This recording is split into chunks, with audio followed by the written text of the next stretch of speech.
Internet, and welcome to another video from the Sage. This particular time we're going to talk about some of my favorite amusing moments from history.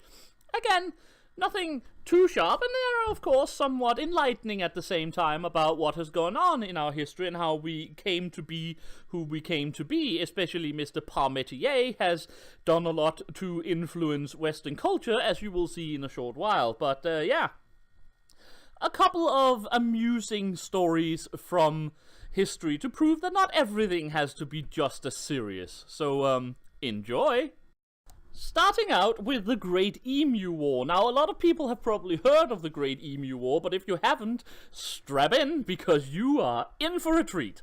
In 1932, as Australia was trying to expand agricultural land in Western Australia, they ran into a problem with the large population of emus who was, eating whatever was planted and so on. So the Australian government ordered 1,000 reservist troops armed with Lewis light machine guns to go hunt down a bunch of stupid large flightless birds.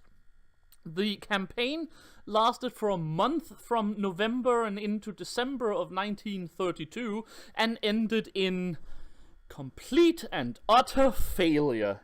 As a general rule, the emu population persisted and in fact needed 4 more attempts to curb the population until there was finally some success in 1948. To quote a specific text about it, the casualty outcome was about 12 emus, 2 lightly wounded Royal Australian Artillerymen, and national pride. If you haven't read up on this, you really have to go do this. We are talking about Australia, a nation where everything is trying to kill you, and people have thus developed into some of the most deadly sons of bitches in the Western Hemisphere, losing a war to emus. This is literally all I need to say. Moving on from one bit of warfare to another. Did anyone know that in 2007 Switzerland invaded Liechtenstein?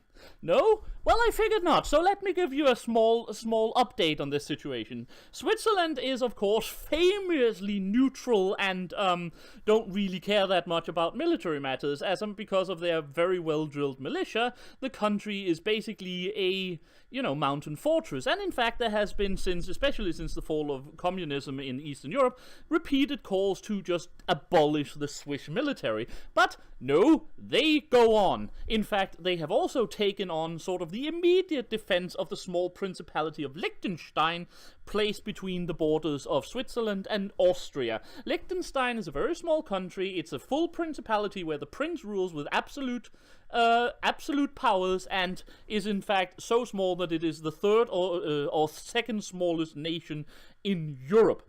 However, 2007, on a windy and stormy night, a bunch of Swiss soldiers with, again, machine guns, about 170 of them, were out marching. And because one part of the Alps looks much like the other, before they knew it, they have crossed from Switzerland into Liechtenstein. Now, admittedly, they didn't have any bullets for the rifles because, nothing was expected to happen. They were just out for a quick little walk. But once they realized they had in fact invaded Liechtenstein, yeah, they had basically taken over an entire principality just by walking into it. Now, the Swiss being what they are, of course, they immediately turned around, walked back into Swiss territory, and immediately telephoned their supreme commander, telling them that, well, we might have just possibly declared war against Liechtenstein. So this message was passed up through the system, and eventually the Swiss government called the Liechtenstein government to apologize for the whole affair, at which point, of course, Liechtenstein basically told them, what? Because no one knew this has happened. But at the same time, isn't it nice that the peace in Europe reigns to such a degree that war has become so civilized? That's what I think.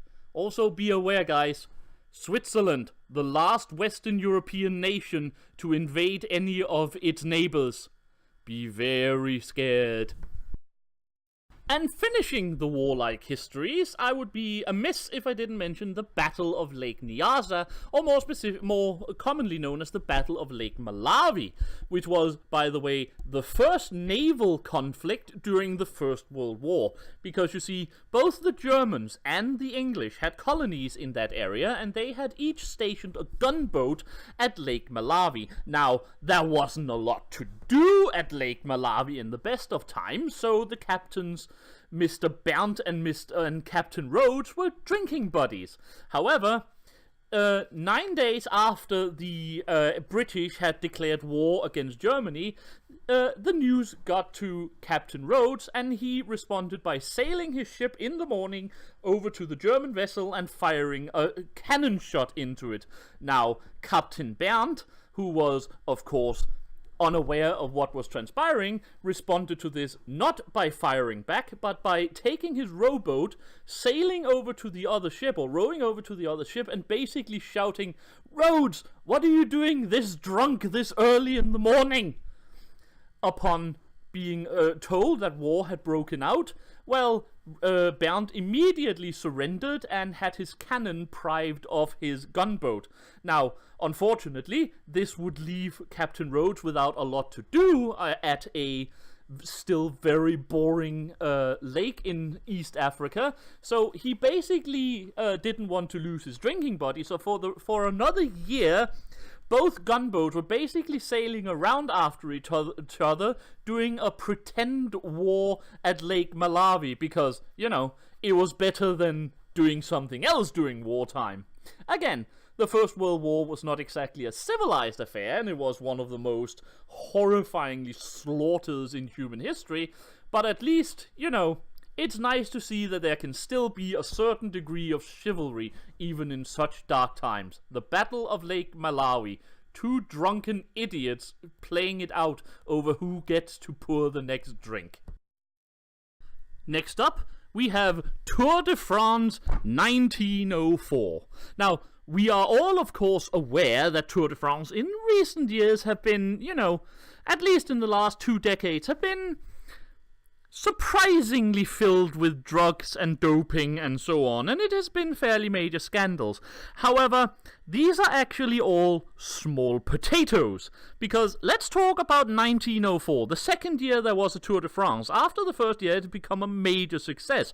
So the next year, people were really eager to win it, and, well, this was in the days where people perhaps did not quite care as much about how they did it. At any rate, out of the first 17 in the rankings, 9, including number 1, 2, 3, and 4 in the race, and every single stage winner, got disqualified for actions ranging from taking the train, taking a car, having thugs attack your fellow riders, and throwing sharpened glass behind you on the track. Now, again, this is my kind of sport. This is where you combine the WWE with real proper sports. So honestly, today, what is a little bit of doping amongst friends? Let's get back to the time where you never know whether or not you should look at the train station or at the actual finish line to find Lance Armstrong coming on his bicycle. And finally, have any of you heard of a fellow by the name of Auguste Parmentier? Or however it's pronounced in French. No? Well, I didn't think so, but I'm here to tell you that he probably had a bigger influence on culinary fashions in the Western world than practically anyone else. Why? Because he was the one who made people eat potatoes. He was a French scientist and, nutritionist, if you want to call it that, in the 18th century up until around the Napoleonic Wars. And he was obsessed with the potato. He loved the vegetable. He thought it was the greatest thing ever. Now, in those days, in Western Europe, outside of Spain and Ireland, people didn't really eat potatoes. They fed them to their animals and so on, but they didn't really eat it. Now, Parmentier wanted to change that. He wanted to make the potato a staple of the kitchen table. So what did he do? Well, he did a lot of things. He actually did a lot of tricks and stuff. He invited the nobility for wine and brie parties or whatever, but all he served were potato dishes. He gave people potato bouquets instead of flower bouquets.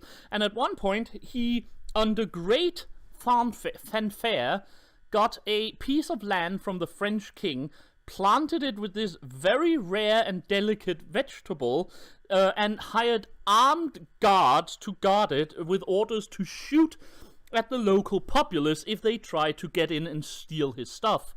He also gave orders to his soldiers to accept any and all bribes offered to them and to take very long breaks and naps at night time, at which point, as you can imagine, the local peasantry broke into the field, stole the potatoes, and planted them in their own fields.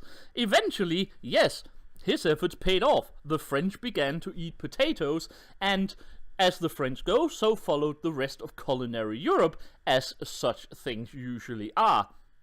Admittedly, he could have spared himself a lot of trouble, in my opinion, if he had just managed to invent the French fry a couple of years early.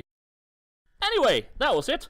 6 amusing history lessons, if you want to call it that.